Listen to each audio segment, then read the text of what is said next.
Hello, and welcome to Stamford, Connecticut. Today we are going to be riding back to Grand Central Terminal on Metro North's New Haven line.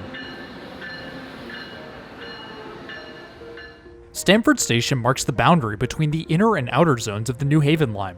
Inner zone trains run local from Grand Central to Stamford, while outer zone trains run local from Stamford to New Haven. The station itself is nothing super fancy, with an elevated station building over the central part of the platforms. Stamford Station was first built in 1867, but service to the city began back in 1849.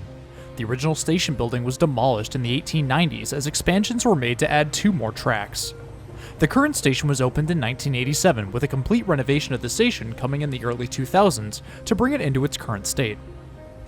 Let's take a quick look around the station building. Just outside the entrance to the main station is a small coffee shop called Java Joe's, although unfortunately it was already closed for the day. There are seats around the walls of the station, but no larger seating areas. There are a couple of ticket machines for both Metro North and Amtrak, as well as a ticket desk for Metro North. Beyond the ticket desks is a small convenience store, which seems to be a common theme among commuter stations in the Northeast. Beyond that, there really isn't much else of note. There are plenty of trains connecting through Stamford, including Metro North's New Haven line, New Canaan branch, Danbury branch, and Waterbury branch, CT Rail's Shoreline East during peak hours, as well as Amtrak's Northeast Regional, Vermonter, and Acela services.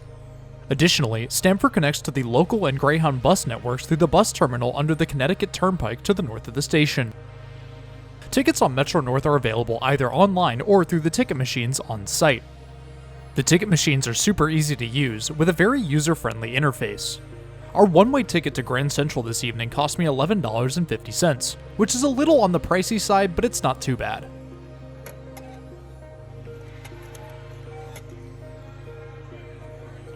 After picking up our tickets, it's time to head down to the tracks, as our train should be arriving any minute now.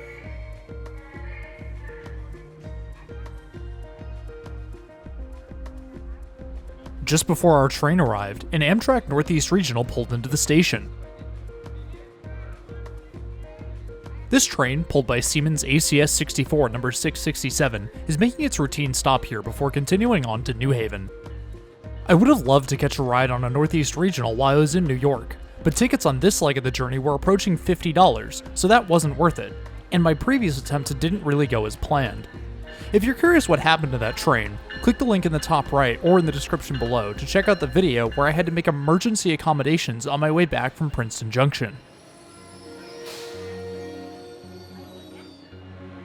As the Northeast Regional pulls out, our train, New Haven line number 6761, pulls into the station.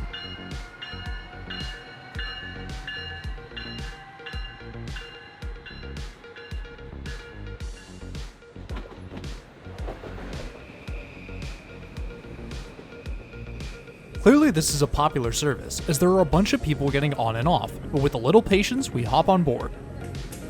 I immediately headed towards the rear of the car, because awaiting us was a rather special seating option. At the front and rear of each EMU on M7s, M8s, and M9s is a cab seating area, which, while not in use, is open to the public. I'll go over it in more detail here in a bit. I barely had enough time to get seated before our train departed for this quick 59-minute ride back to Grand Central Terminal.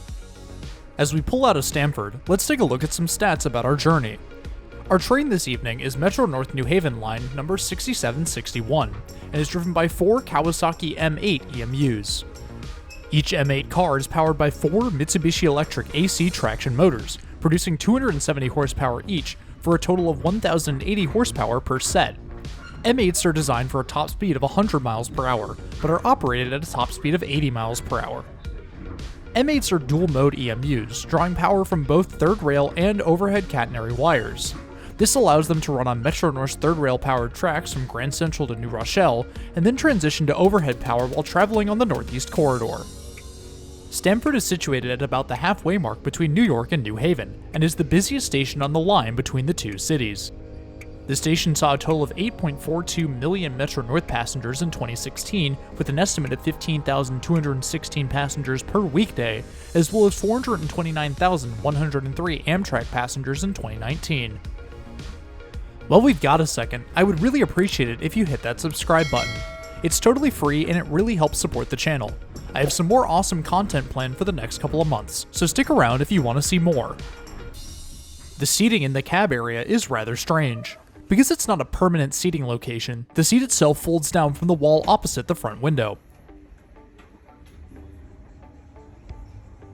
There are about 4 inches between my knees and the end of the car.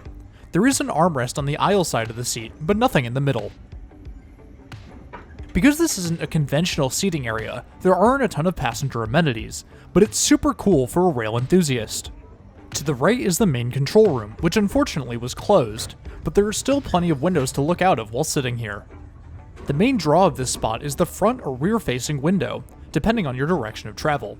It might look mostly at the next car in the train, but the angled nature of the front of the train does provide a decent view out onto the tracks or to the stations as we rip past.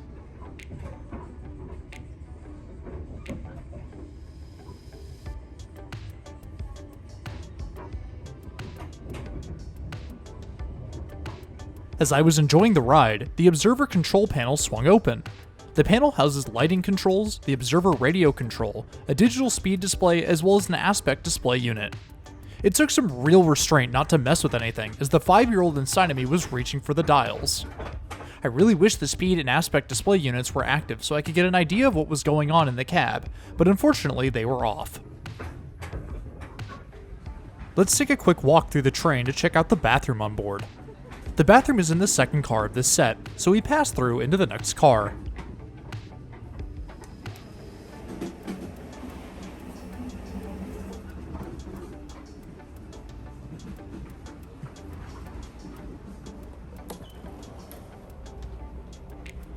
The bathroom on board is rather lackluster.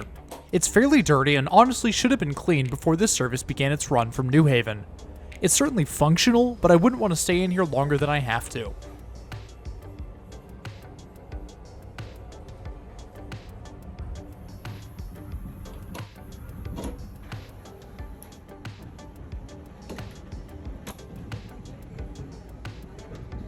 Before long, we're passing over the Harlem River lift bridge on our last few miles into Grand Central Terminal.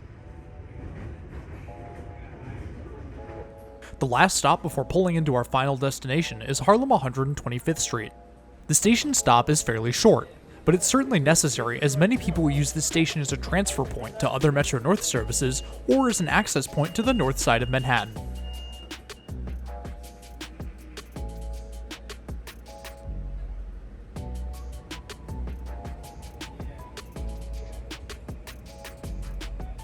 Not long after pulling away from Harlem 125th Street, the digital display changes to our final stop of Grand Central, and before we know it, we're pulling into Grand Central Terminal. The noise and heat of the platforms of Grand Central are waiting to greet us as we exit the train. The Great Migration begins as everyone heads towards the front of the train and the exits to the main hall. After taking one quick look at our train, it's time to head back into Grand Central Terminal for the last time on this trip.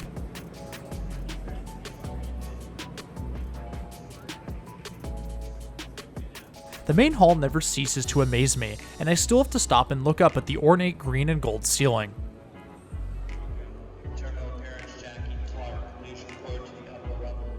After taking a minute to appreciate Grand Central, it's time to head to the subway station below and end today's trip report. Next week, I will be flying out of Houston's George Bush Intercontinental Airport with United on one of their Boeing 787-9s. I'll be seated in Economy Plus, so stick around if that's something you'd want to see. If you want to be around when more videos get posted, please hit that subscribe button. It's totally free and it really helps support the channel and the content I make. I would love to keep doing this for as long as possible, and your support helps me continue to do so. But anyways, that's all I have for today. Thanks for riding with me, and I'll see you in the next one.